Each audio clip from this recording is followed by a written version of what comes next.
serving the Republic of the Philippines for more than 75 years. Ito po ang Presidential Broadcast Service. Pakinggan, panoorin, agaran in real time, o balikan sa pag-scroll up and down. Mga balitang dapat malaman, impormasyong tunay at napakikinabangan. Saan ka man, sa buong kapuluan. Bangon sa bagong sigla. Kababayan, kasama ang social media. Powered broadcaster ng bagong mamamayan. Tapat sa pag-uulat. Ito po ang Presidential Broadcast Service sa Metro Manila.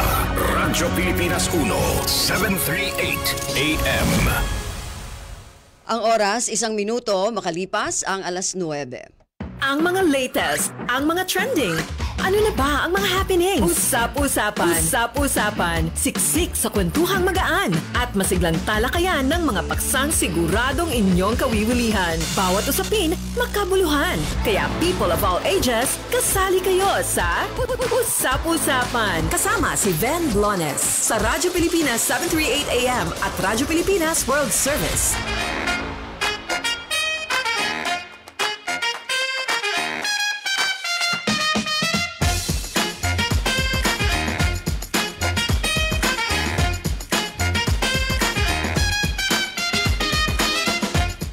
Magandang umaga po sa ating mga tagapakinig. Welcome po muli sa ating programa Usap-Usapan. Ngayon pong araw na ito ng Sabado.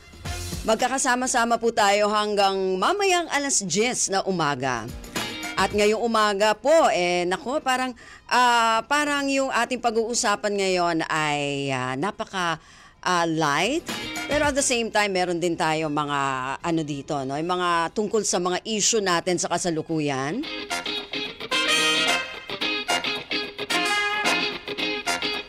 Napapakinggan po tayo sa ating himpilan sa Radyo Pilipinas 1, 738 kHz, sa inyong mga radyo sa AM band, at syempre napapanood po tayo sa ating FB live streaming.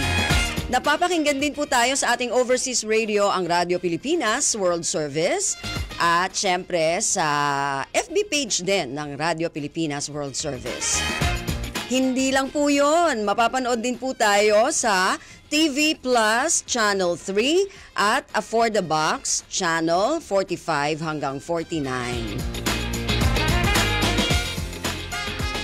Ako po si Ven Blones. Samahan po ninyo ako sa kabuuan ng ating programa ngayong araw na ito. At sa unang bahagi ng ating programa ngayong araw na ito, ito po medyo laman ng mga balita at mga panayam sa kasalukuyan dahil po sa kanyang posisyon, no? Siya po ang kauna-unahang babae sa kasaysayan ng Armed Forces of the Philippines, no, na naging spokesperson. Kaya interesting po pati yung kanyang mga personal, no, na mga hindi naman yung talagang personal na buhay, pero yung mga personal na mga karanasan, no, medyo maganda rin, no, na mapag-usapan dahil very inspiring din. So, via Zoom. Okay, so via Zoom, narito na po yung ating sinasabi. Walang iba ang ating bagong spokesperson ng Armed Forces of the Philippines, so AFP, si Colonel Francel Padilla, actually, Francel Margaret Padilla Taborlupa. Ma'am, magandang umaga po.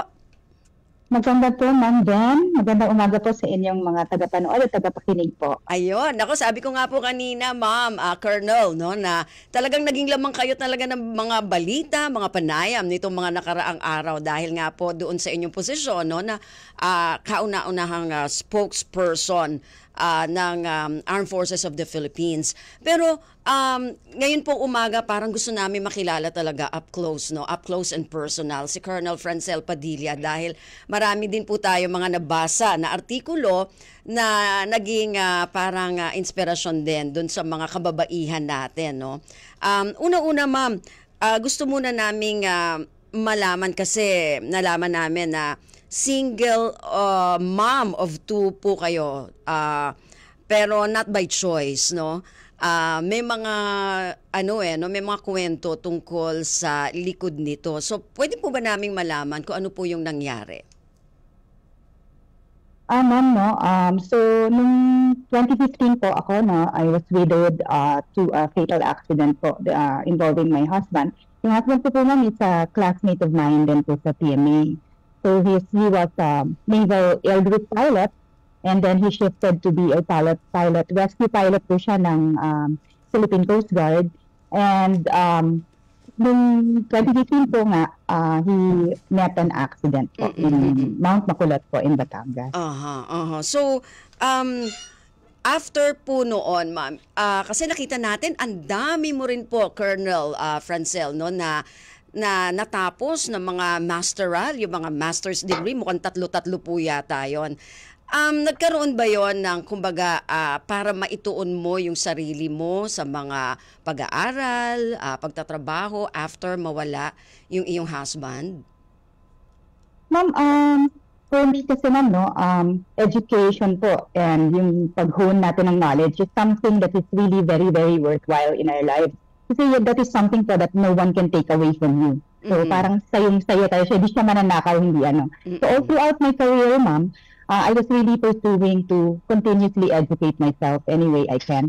So early on, even in my career po, I took my first master's, and yung pangalawang master's ko na po nung mangyari po yun dun sa husband ko. Okay. And for us to finally find like a place to breathe everything new and kakaiba. So I took my children po with me in a master's po in Australia. So, parang doon kami nag-recover. Opo. So nung pangalawa at saka yung second MA ay nandun na kayo sa Australia during the time? During the third, ma'am, yung last ko na master's kami. Opo. Okay. So ngayon, Ma'am Francel, ilang taon na yung dalawa po ninyong anak na lalaki pareho, no po? Yes, ma'am, they're both mature individuals naman, no? Yung panganay ko po is 23. He's a data scientist. Graduate na po siya. And yung youngest ko, ma'am, is a cadet in PMA po. So meron palang sumunod sa yapak din ninyo? Yes, ma'am. Oo, kasi sabi nyo nga po, Colonel, kayo, mista din kayo, no, ni pilot. Pilot June po ba ang pangalan? Felicissimo. Yes, ma'am. Ayun. So, nagkakilala kayo ng husband mo doon sa PMA mismo?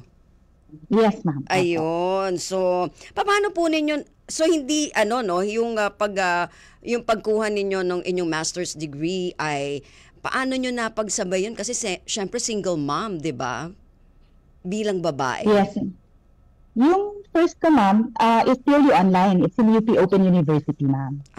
So that was the time na maliliit pa yung mga bata. So I had to do it online.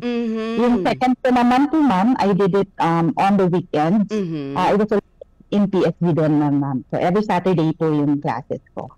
So every Saturday lang. Oo. Kasi alam mo, Colonel Francel, ang dami din kasi ng mga kababaihan natin na naging inspirasyon ka, no? Kung saan, syempre, lalo na yung trabaho at yung position mo, no, in a predominantly male kumbaga ay organization, no, nakaramihan ay mga kalalakihan, napakarami mong napatunayan bilang babae doon sa organization, no. Isa na nga dito yung pagiging unang-una, no, na spokesperson ng na babae, no, sa Armed Forces of the Philippines. So, kumusta naman po yung mga araw na naging yung mga unang araw po ninyo bilang spokesperson? Syempre, ma'am, no, it's a continuous learning process for me.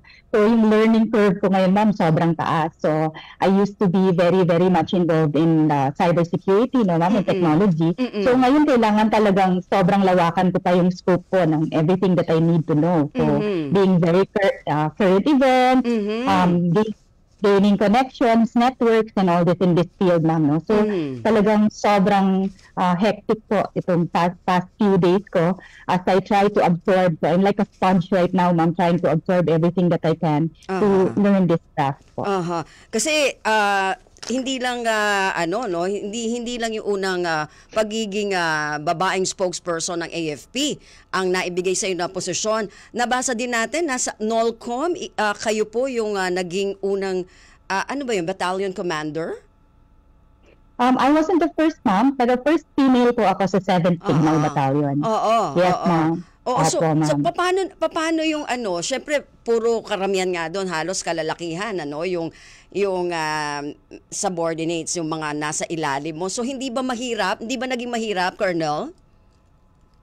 That is what our training honed us for, ma'am, no? So, 4 years of training in PMA, male-dominated world. So, dun po, no, we were really taught how to be leaders in our field. So, nagamit naman po natin yung ating mga natutunan. Ayun, so talagang wala namang masyadong pressure, walang masyadong struggles. Nandun naman yun, ma'am, but for each of us kasi we have our own leadership styles. So what works for you, really, kung yun po talagang i-hone natin in our field po. So paano ba yung nangyari, Colonel Francel? Ano bang estilo ang ginawa mo? Kasi syempre, babae tayo, no? Iba rin yung mga estilo ng mga kalalakihan. So sa part ng pagiging babae, paano yung ginawa natin na estilo para dun sa leadership? Yes, ma'am. Mga babae kasi sa ma'am, no? So we have a different flavor, so to speak, to offer to the table. So when I was battalion commander, ang focus ko, ma'am, is more on the details. So we really improved, ma'am, yung look and feel ng battalion to be more homey. Kasi at the end of the day, pagod yung tropa, ma'am, at least they come home to a very homey atmosphere of their job. Sa akin kasi, ma'am, pag komportable kang maganda yung environment mo, maayos ka rin makakapagtrabaho. So that's one, looking at the morale and welfare of my troops internally. So I did it in three-ring concept, ma'am, no? So yun yung unang ring ko, to take care of my troops, have them comfortable so that they can really work really hard. Pangalawang ring ko po is to really satisfy po the needs of the units that I serve. Yung unit ko, ma'am, is very distinct because other battalions would service one division.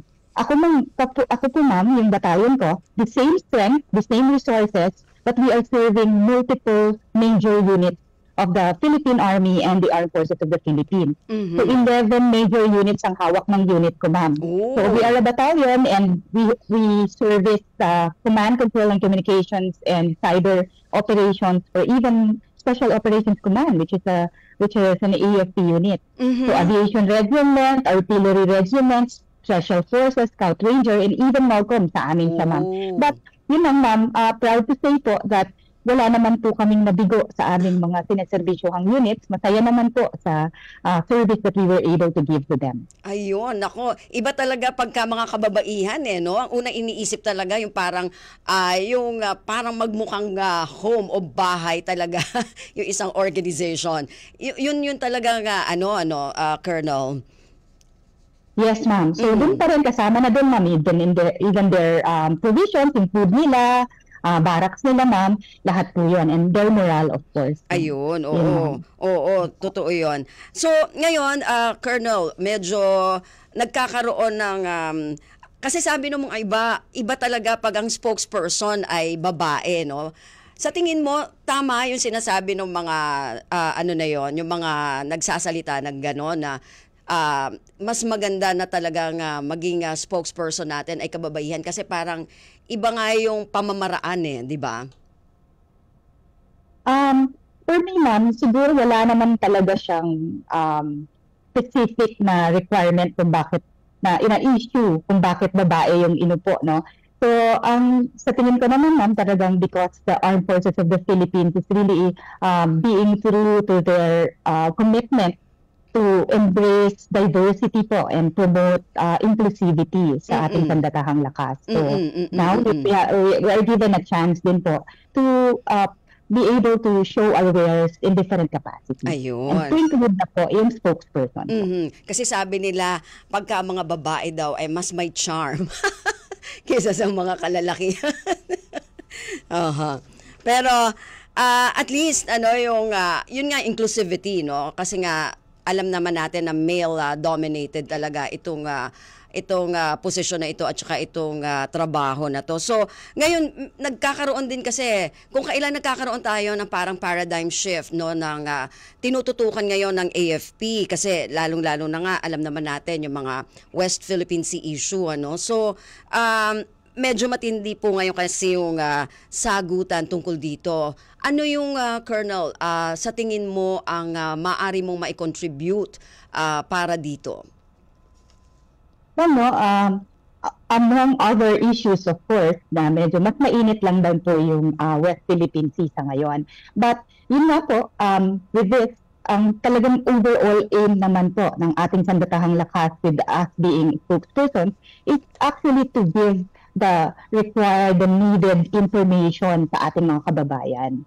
So, maging anumang issue po yan, talaga pong ang nais po natin ay maiparating po sa ating mga kababayan kung ano po yung stand din po and how the armed forces will support yung ating taong bayan sa kahit anumang usapin po.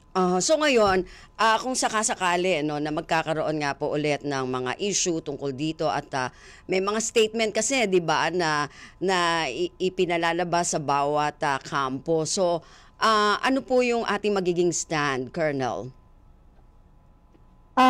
For us po, ma'am, we will give the necessary details po and information according to the stand po of the Armed Forces of the Philippines. So ngayon po, Colonel, ano ba yung stand ng ating AFP? Sa atin po, ma'am, we will support po whatever it is that is pronounced by our higher ups, no, ma'am. So syempre po sa case ko po I am the voice po for the Chief of Staff of the Armed Forces. Of course, our Secretary of National Defense and ang ating Commander-in-Chief po, ang ating mahal na Pangulo po. So ngayon, bukod dun sa issue ng mga ganyan, Colonel Francel, ano pa yung mga tinututukan natin ngayon bilang AFP spokesperson?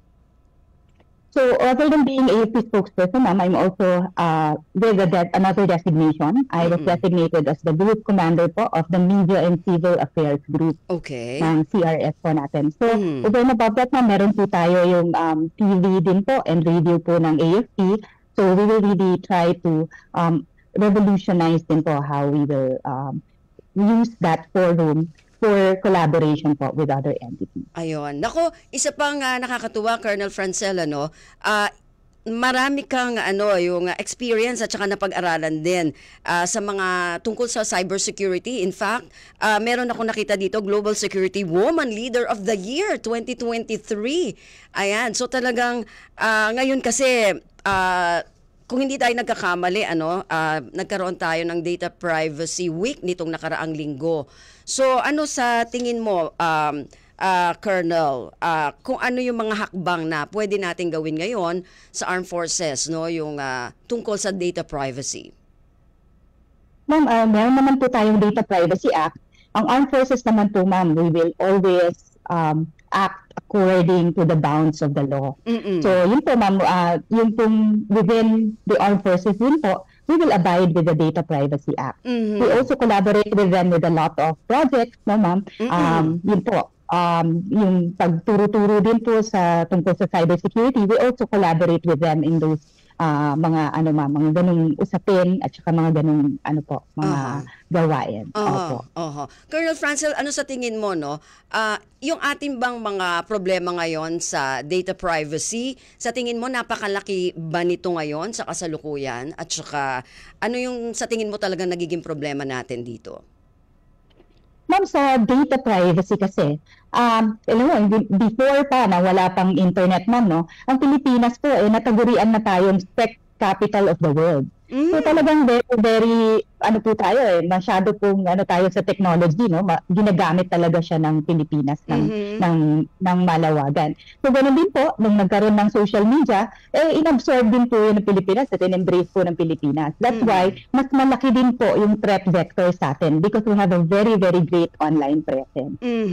So ngayon, the more data we put online, the more din po yung pwedeng makita tungkol sa atin. Ayun. Kasi, so ano po ngayon yung mga plano ngayon, no, ng Armed Forces of the Philippines tungkol dito? Ma'am, sayo po, yun nga po na dineclare po ng Department of National Defense that cyber is the fourth domain of operations now along with land, air, and sea.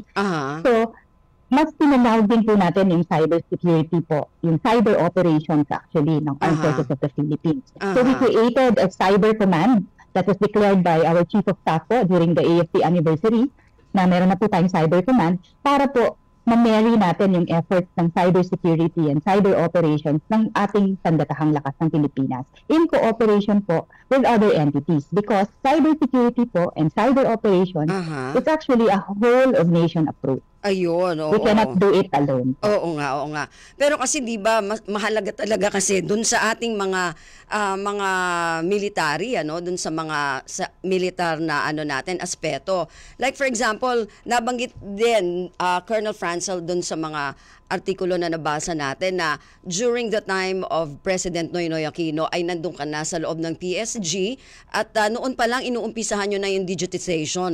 So ngayon ba nakita mo, Colonel Francel, na nag-improve na, nag-develop na ba yung ating cybersecurity? Yes ma'am, no? Sa tingin ko naman, lahat po talagang nag-improve because of the onset of the pandemic. Ang the greatest po na digitization that occurred was during the pandemic because we were actually forced to revolutionize our digital assets and security. Kasi nag-work from home tayo, ating mga anak po nag-aral din po online. So, ganun po ang nangyari. Okay, so yun na nga yung pagbabantay kasi natin dun sa ating mga datos, dun sa ating mga data na inilalagay natin sa internet. Paano ba natin kumbaga ay mababantayan yung ating seguridad? Lalo kahit na yung mga yung mga individual, yung mga simpleng tao lang. Sa mga simpleng tao po, ma'am, ang kailangan po talaga natin is more education, cyber hygiene. Kaya po talagang sa akin po, ang advocacy ako talaga kahit nung dati pa po ng battalion commander ako, hanggat kaya ko pong magturo sa pinakamaraming institusyon, organisasyon na pwede kong pagturuan, gagawin ko po. And this is in layman's term, not technical. Yes. Yun pong talagang very practical means on how we would secure ourselves in the cyber domain. So yun po, as simple as yung mga online scams that we see, the types that they do, how they really do it, paano natin to protektahan yung sarili natin as regular na mamamayan. So we were invited in a lot of forums po, pati nga po sa Spain Embassy, doon sa Espanya, ma'am, nag-lecture tayo doon online para sa ating mga kababayan na nagtatrabaho sa Espanya. Ganun din po rito sa Pilipinas po. Pati po mga estudyante, mga kooperatiba. Basta po may nag-imbita sa akin, I do not say no po as long as kaya po ng schedule ko. Ayun, ako. Pero sa tingin mo, Colonel Francel, mas marami na rin yung mga kababayan natin o yung mga tao na nagiging aware dito sa mga cyber attack na yan? Yes, ma'am, because the scams are proliferating so much, yung mga attack vectors po. So, kailangan po talaga din natin mag-step up to educate ourselves and mag-ingat po talaga sa kanya-kanyang devices natin, kanya-kanyang mga opisina natin, at kung ano-ano po pong mga pinopost natin. So, nagiging na po tayo, mapanuri at maging maingat po. Totoo yun, So, yung mga, sabi mo kanina, Colonel, yung mga in layman's term, paano ba natin, yung mga konting paalala, in layman's term, dun sa mga nakikinig sa atin pagdating dyan sa cybersecurity, dun sa mga, lalo na dun sa mga individual, sa mga ordinaryong tao? Yun po, so ang mga scams po talaga, it's always directed towards an appeal to emotion. So lagi po yan, pwede pong pananakot, diba? Para pong budol-budol, may na-aksidente, may ganyan. So pwede pong pagmamahal, yung love virus po, it was in through an email and says, love letter for you. So, kilig-kilig ka, bubuksan mo. So, it can be an emotion of fear or pwede din pong love is yung mga love scams natin, dating apps, and all of those things. So, lagi po siyang directed towards an emotion and asking you to really use your emotion to click that link. Parang ganun. So, madalas po talaga may link siya. So, maging mapanuri po tayo. Pag hindi po tayo sumali sa anumang mga patimpalak o mga mga raffle or anything, hindi po tayo pwedeng manalo. So kahit po may mag-message sa atin na nanalo ka ng ganito, i-check po natin yung veracity of that message because wala naman tayong sinalihan. Ganun din po yung mga nag-email, nagte-text, basta hindi po natin kilala and hindi naman po tayo connected in any way sa sinasabi nila. i-verify po natin.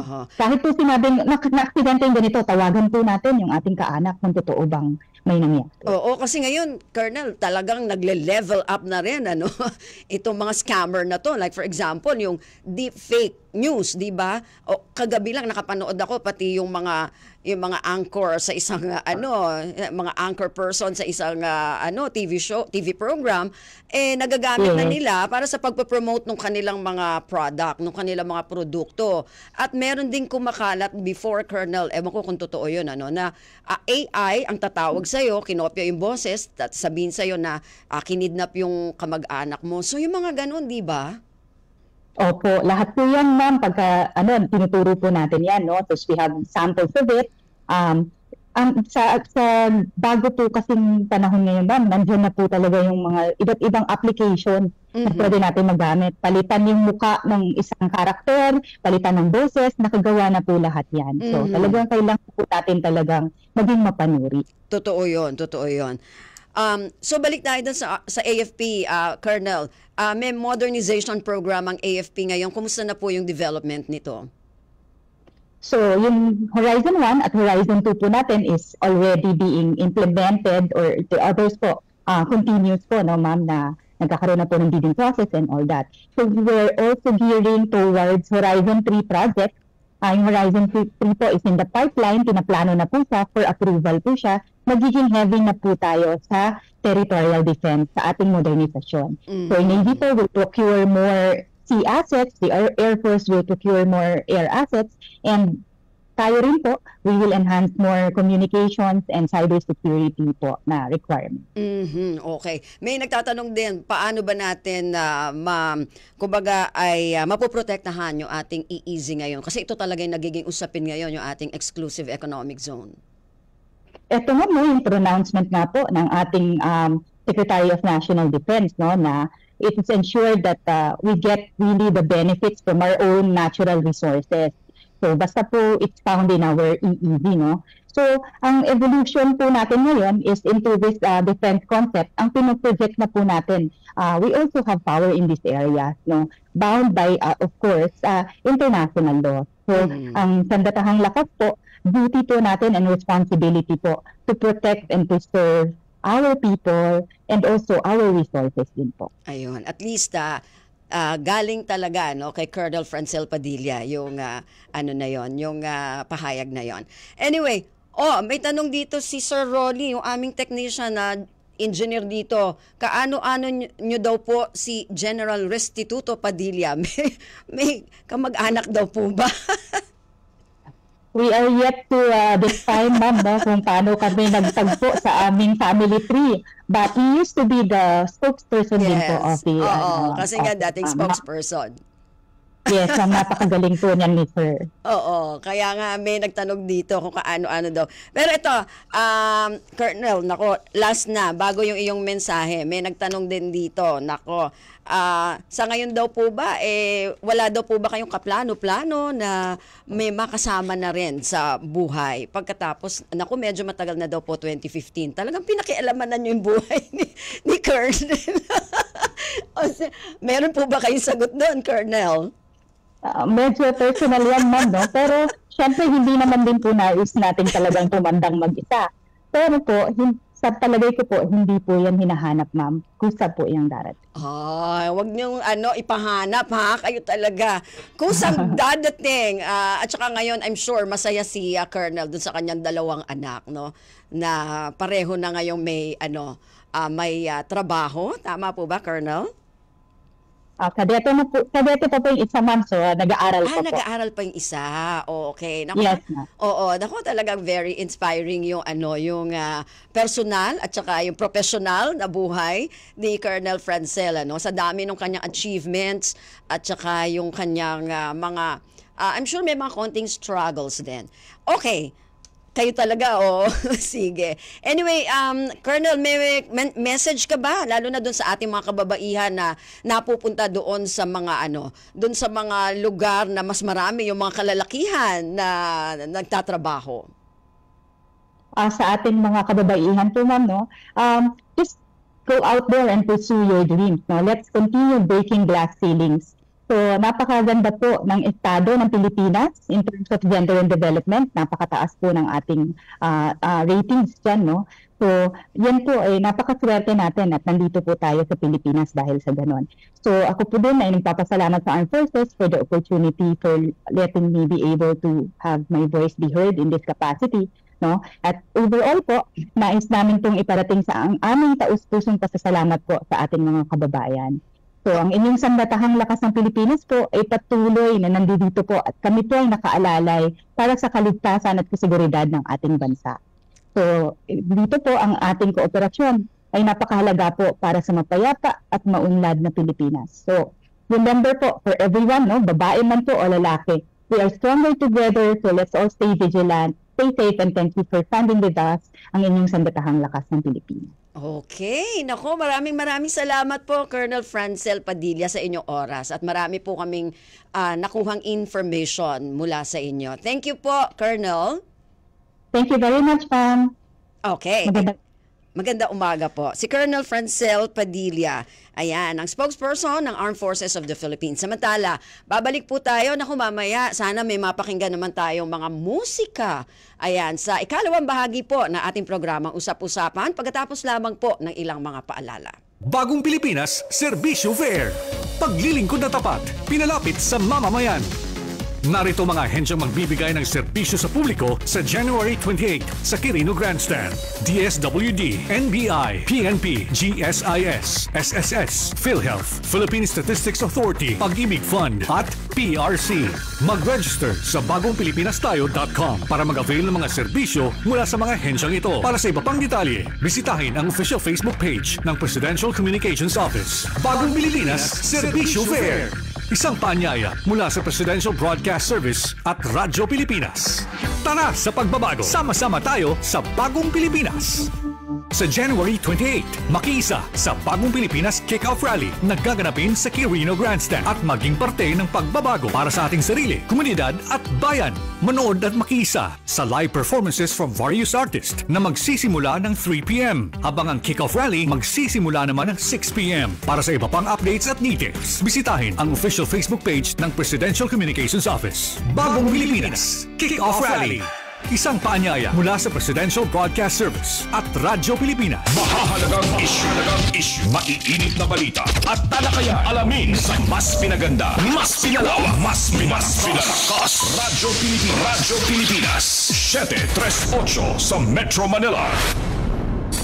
Mga kwentong nakakatuwa. Mga usaping kapupulutan ng aral. Usap-usapan. Kasama si Ven Blones sa Radyo Pilipinas 738 AM at Radyo Pilipinas World Service.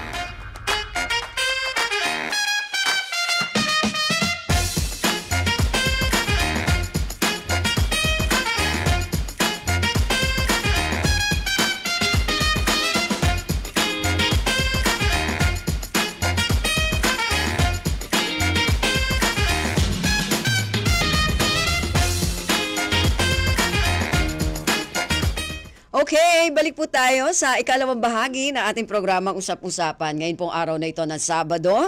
At sa ikalawang bahagi naman po, nako, marami ang mga hindi masyadong nakakaalam na meron palang junior orchestra dito sa Pilipinas na nadala na sa iba't ibang lugar sa buong mundo. Kaya ito po yung ating bibigyan ngayon ng pansin, yung ating isang junior orchestra na nagpapakilala ng ating mga awitin sa iba't ibang lugar sa buong mundo.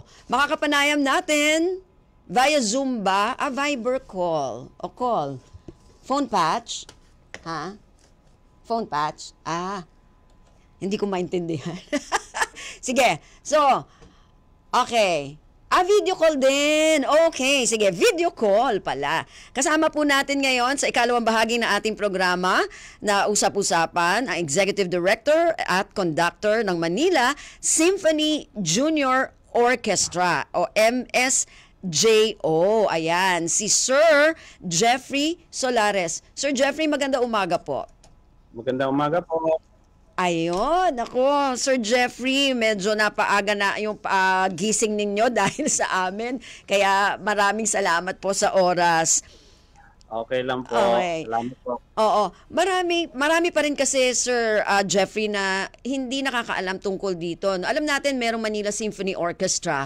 Pero parang marami yung hindi nakakaalam na meron na palang Manila Symphony Junior Orchestra. So, ano po itong MSJO na ito at kailan po ito nabuo? Ang MSJO po nabuo noong 2014. Actually, we are celebrating 10 years ngayong taon na to, 2024. Okay. So, maliliit pa sila noon. Siyempre, ngayon, yung iba graduate na, yung iba nasa abroad na nga, nag-aaral na sa iba't ibang music schools, at yung iba professional musicians na. Pero tuloy-tuloy yung program namin sa MSJO. So, ano yung talagang objective? Kasi ang nakita natin na parang sinusundan ninyo na parang objective ninyo, yung pagpo-promote ba talaga ng Filipino compositions sa pamamagitan nitong mga concerts ng inyong orchestra? Yeah, isa po 'yun sa mga gusto naming ma-achieve. Ang unang-una po kasi is to discover, no? Ma-discover yung mga talented na mga Pilipino. Ang pag-aaral po ng classical music, medyo mahirap siya kasi mahal yung instruments, mahal yung mag-lesson. So, ginagawa namin ng paraan na makahanap ng mga support para mabigyan ng opportunity itong mga Filipino natin, mga bata, na makapag-lesson sa magagaling na mga teacher, ma-expose sa mga masterclass, even makapag-abroad, no? Kasi magandang experience yung makatugtog sila sa magagandang concert hall at makapag-lesson sa magagaling na mga maestro. So, kanina nabanggit po ninyo kasi yung miyembro. Paano nyo pinipili yung mga miyembro? At saka, sa pagkakaalam ko, as early as 9 years old ba o 8 years old, meron na kayong miyembro? Yes, nagsimula po yan. Yung mga student namin, meron po kaming Manila Symphony Music Academy.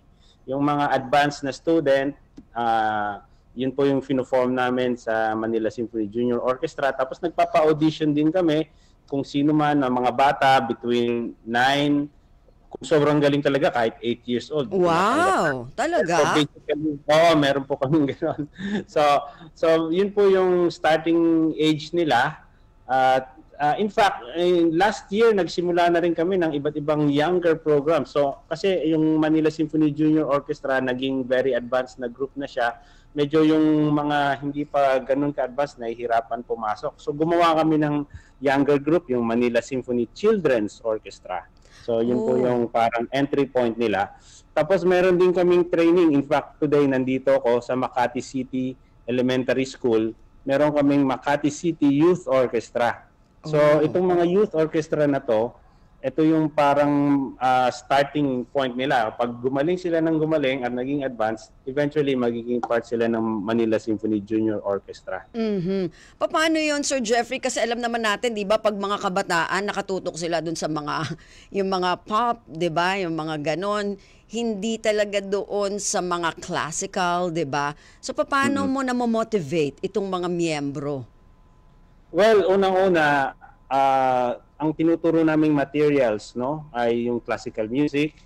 Meron silang pinag-aaralan, pero gusto ko rin na ma-expose din sila sa Filipino music, especially Filipino folk songs. So gumagawa ako ng arrangements ng Filipino folk songs na nababagay sa level ng mga bata. So bata pa lang, natututunan na nila yung ating sariling music, of course, classical music. Yung sinasabi niyong hilig sa pop songs, hindi na namin kailangan ituro yun. Sila na mismo natututo na lang basta-basta. Mag-YouTube lang sila, manood lang sila ng naririnig nila yung lagi eh. So minsan, mapapansin mo, basta na lang sila tumutugtog ng mga pop songs dyan nang hindi ko kailangan ituro. Pero yung mga classical, kailangan talaga ng instruction. Kailangan talaga ng proper techniques doon. Saka exposure. So yun yung focus namin. Pero yung pop songs, kayang-kaya na nila yun. Oo, yun na nga eh. Oo. So Jeffrey, pakikwento nga kasi nung 2018, kayo talaga yung nanalo, no, ng parang grand prize sa isang, ano ba yun? Orchestra, ano ba yan? festival na yan sa Austria ba yun? Sa Austria, Sir Jeffrey? Yes. Napakarami, no, nang sumali doon. Parang 30 na youth orchestras. Ayun. Kasama ba sila doon sa mga sumali doon sa Vienna? Yes. Yung 2018 po is our second European concert tour. Ang first tour namin is 2017. Oh. Noong 2017, second prize yung inabot namin. Pero bumalik kami noong 2018, doon kami nag-first prize. Oh. Yung tawag po sa festival is Summa Cum Laude International Music Festival. Aha. So, doon po kami nag-first prize. Sa Vienna, Austria po ginagawa yon every July. Every year po yan. Natigil lang nung pandemic, pero ngayon magsisimula uli. In fact, nagpe-prepare uli kami. Gusto uli namin sumali ngayon. July year. So, nagpe-prepare kami for that. Binubuo namin yung group. Saka nag-express na rin po ng interest yung sponsor ng Manila Symphony Junior Orchestra na dalhin kami doon. So, yun po ang pinaghahandaan namin. Sana makaulit po tayo. Oo nga sa eh. pagkapanalo. Ano yung isinalin yung doon, pyesa, Sir Jeffrey? Ang required piece po doon is one work by Mozart. Ang tawag doon, Divertimento in D. Tapos tumugtog din kami ng isang piece by Antonin Dvorak, Czech composer. Tapos yung last 3 songs namin, lahat Filipino. Ang una ay composition, modern composition ng isang Filipino composer na si Nilo Alcala. Work niya yun for choral pero transcribed for orchestra. No, ang tawag Dayo Dayo Kupita. Based on a Maguindanao o Maranao folk song. Oh. Tapos, ang pangalawa is a transcription nung handog, yung handog ni Florante. Transcribed for orchestra. Yung ni Maestro Alejandro Consolacion, another Filipino composer. Tapos ang final piece is yung Kruhay. Kruhay is a popular choral piece din, gawa ni Benny Castillo na taga Iloilo. So, yun po akong nag-transcribe, nilagay ko po siya for string orchestra. Yun po yung naging finale number namin. Yun po ang sumikat na number dun sa mga pinerform namin. In fact, maraming orchestra from different countries gustong tugtugin din yung piece na yon. Oh. So ano yon? Yung pyesa na yon ay Filipino music. Filipino po yon. Yes. So yun yung mga ano sa tingin mo yung naging feedback Sir Jeffrey nung mga judge doon, bakit kayo ang itinanghal na grand prize doon sa Vienna? Oo. Well, syempre technical accuracy, syempre yung level ng mga players natin medyo mataas at the time. Marami po dun sa batch na yon. Ngayon ay scholars na sa iba't ibang colleges abroad, no? Music schools. Including yung pinakasikat na Juilliard School of Music sa New York, saka yung Hochschule für Musik, Hans Eisler sa Berlin, meron din pong sa Salzburg, sa Vienna, sa Austria, Salzburg, Mozarteum. So, and some other universities sa United States, meron din pong mga nabigyan ng scholarship. So, matataas po yung skills ng mga musicians na nandun, which we try to maintain every year. Dito sa mga iba't iba nating programa, marami na tayong mga batang nagsisimula ngayon. Mas marami na sila. At hopefully, yung mga naturuan namin makakatulong na rin sa pag-train ng mga new generation.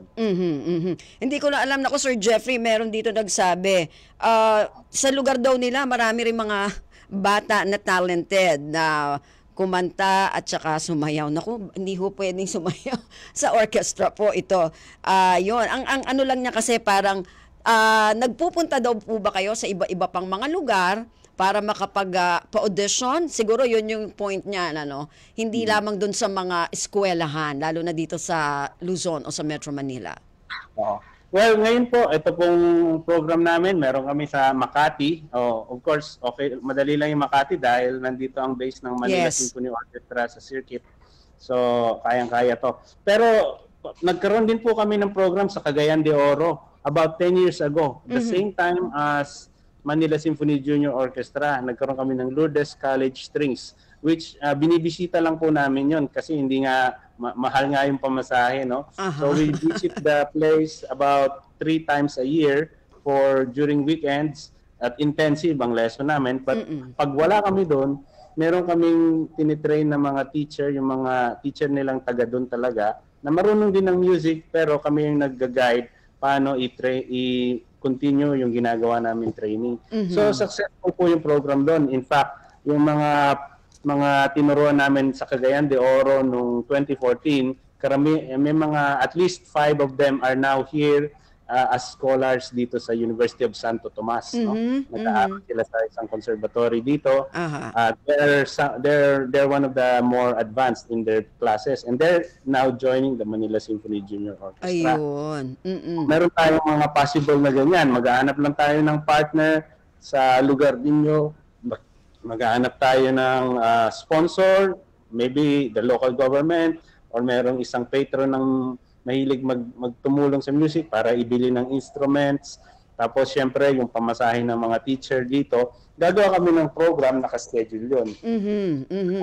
Hopefully, mga iba na akong mapadala kasi syempre dumadami na itong tinuturuan namin. Oo nga, oo. So, baka hindi na ako personally mismo ang makakapunta, pero yung mga iba naming teachers na qualified din, pwede sila yung mag-handle sa mga So Sir Jeffrey, yung mga Filipino compositions natin, yun yung pinapalaganap ng MSJO sa ngayon? Kasama yon sa objective? Yes, kasi maganda po ang Filipino music eh. Marami po talagang even internationally speaking, very attractive yung sense natin ng music. So, gusto rin po namin na sa avenue ng orchestral music, makilala rin yung Philippine music. So, even in our choral tradition sa mga choir, world-class ang mga Filipino choirs. And also, much of that is because of the kind of songs, no? The songs that they do, which has a lot of Filipino music in it. So, yun po, gusto rin pong ma-transcribe. Kasi yung string orchestra po is very much like a choir, no? Yes. So, the first and second violin are the soprano and alto. Yung viola is the tenor and the cello is the bass. So it's like a choir. So it's very easy to transcribe them. Oh, Sir Jeffrey, yung mga estudyante mo dyan, pwede ba makapag-sample ngayong umaga? O baka mga ano pa, baka mga medyo kagigising lang. Oo nga, nag-train ngayon lang. First lesson nila ng after the New Year. Gusto mo pa konti lang, konti. Kasi isa sa napakinggan ko, napanood ko din sa YouTube, yung tinugtog ng mga MSJO na ano ba yon, yung kay Ben and Ben? Leaves. Oo, gustong-gusto ko yun nung tinutugtog nila, no? Kasi parang pop song din naman yon, 'di ba? Pero natugtog ng parang pang-orchestra talaga yung dating, 'di ba? Oo. Okay, ngayon po siguro pwede kami tumugtog pero hindi po Filipino kasi beginner po yung class ko ngayon, ano? So galing po sa method namin, Suzuki method. Pero I think matutugtog ba natin yung ano? Sige, okay lang, parang practice lang naman.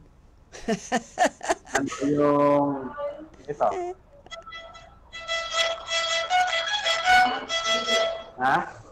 Sige. Okay. Sige. Mga ilang minutes lang, Sir Jeffrey. Mga 1 minute lang. Sige. Mga 2 minutes. Sige, 2 minutes. Kunyari, nag-ano lang kami ngayon. Sige, practice lang. Sige. Tingnan lang natin. Ang review ko ngayon is Mindanao Sketches, no? Okay. Manobo Dance. Okay. From work to ni Colonel Antonino Benaventura for orchestra, tapos sinulat ko, sinimplify ko para matugtog ng mga bata. Okay. Sige nga. Try natin, ha? Okay. Okay. Ito, MSJO. Ano po ito? Makati City Youth Orchestra po ito. Makati City Youth Orchestra pala. Okay. So, nasa Makati Elementary School kami ngayon. Okay. Kasi Sabado yung tawag nyo. Yung MSJO po, tomorrow pa kami. Okay. Sige, dito muna tayo sa Makati City. Oo. Okay. Ayun, ha? Ako dito.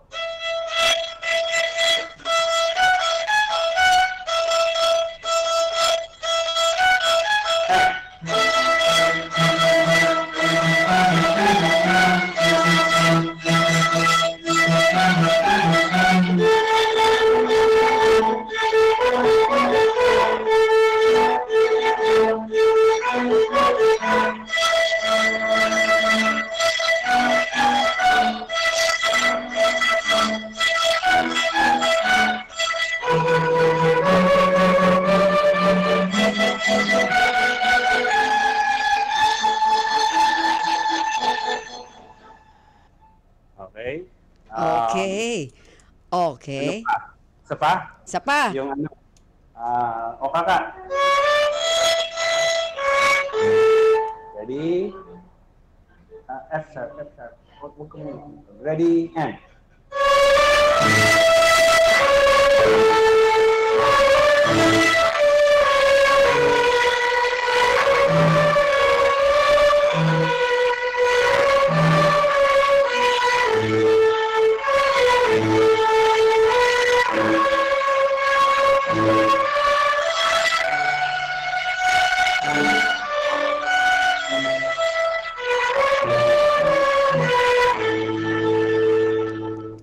Yeah. So, yun muna. Okay. Yun muna. Oo, Nagulat sila eh. salamat. Sila sa Oh, pero pagkakas. okay na okay Sir Jeffrey Kahit na nabibigla sila at kagigising lang nila, okay na okay pa rin. O sige, sir, meron bang yung sa MSJO, meron ba kayong mga concerts na gagawin dito sa Pilipinas? Paano makakabili ng mga tickets? Siguro, panahon na, Sir Jeffrey, na magkaroon kayo ng mga konsyerto talaga dito, no? Sa Yes, may Pilipinas. inaayos po kaming concert series with the Office of the President. Meron silang meron kaming series na ina-approve pa lang, no? So pag na-approve 'yon, ipapaalam po namin sa inyo. Free concert po 'yon, ano? Sa mga kabataan. So saan po yung magiging venue kung sakali? Hindi ako sure kung allowed na ako to i-reveal kasi excited. Baka lang. Office. Baka lang, hindi pa naman sure 'yan, pero baka lang. Oo. There is a mansion called Goldenberg Mansion sa may Malacanang po ito. Mhm. So, yun po ay ita-transform ng First Lady na isang cultural venue for culture and arts. Wow. Invite po kami ng mga students, no? Para makapanood sa mga performances doon ng Manila Symphony Orchestra, also Manila Symphony Junior Orchestra. Wow. Sige. National artist dadalhin doon, no? Oh. So, yun po yung mga plans, no? Okay. Doon sa venue na yun. But Pero outside of magiging that, Sir Jeffrey? Magiging bukas ba yan sa public? yeah, that's open to the public. Oh, okay. Manonood ako dyan. Sige po. Oo. Sabi nila, kung meron Manila Symphony Junior Orchestra, meron din daw bang Manila Symphony Senior Orchestra? Senior orchestra. Yung mga senior naman ang Magandang idea po dan. Di ba? Yeah. Oo. Over 60 years old. Yes. Oo. From 60 and above, di ba? 60 years old. Oo. Pwede rin yun. Ayan. Sir Jeffrey, may idea ka na, ha? May idea na tayo. Oo. Anyway, Sir Jeffrey, maraming salamat. Pero sa ngayon talaga medyo nakikita ko, lalo na sa mga sponsorship, medyo hindi ganun ibenta kaagad itong mga ganitong, di ba, orchestra. Pero sana maging, na tayo, aware dito sa mga ganitong musika kasi karamihan sa atin, lalo yung mga kabataan, medyo pop song yung kanilang gusto, di ba? Oo. So sige, Sir Jeffrey, ano po yung message mo dun sa mga gusto ring makasali dyan sa mga ganyang klaseng orchestra? Yes. Well, meron tayong pwede nilang tingnan yung mga program namin sa Manila Symphony Orchestra, meron kaming Music Academy, meron kaming Junior Orchestra, meron din tayong Makati City Youth Orchestra. Nasa Facebook po kami. Sundan ninyo yung mga post namin doon. Minsan nag-a-announce kami kung may mga audition or may mga program kaming binubuksan. Makikita niyo po yun. So, pwede marami tayong mga ganitong opportunity. And hindi lang po kami yun. May mga other institutions na nagsisimula rin sa mga iba't ibang lugar sa Pilipinas. Ini-encourage ko po yung mga ganon. Yung mga, naman po, yung mga music teacher, yung mga violinist na gusto magsimula ng program sa kanilang mga lugar, kung kailangan nyo ng guidance, I'm willing to mentor itong mga teachers na to para matulungan sila. Bigyan ko kayo ng mga music or i-train kayo o mag-lesson tayo para mas kumalat pa yung orchestra sa Pilipinas. Yan. Oo.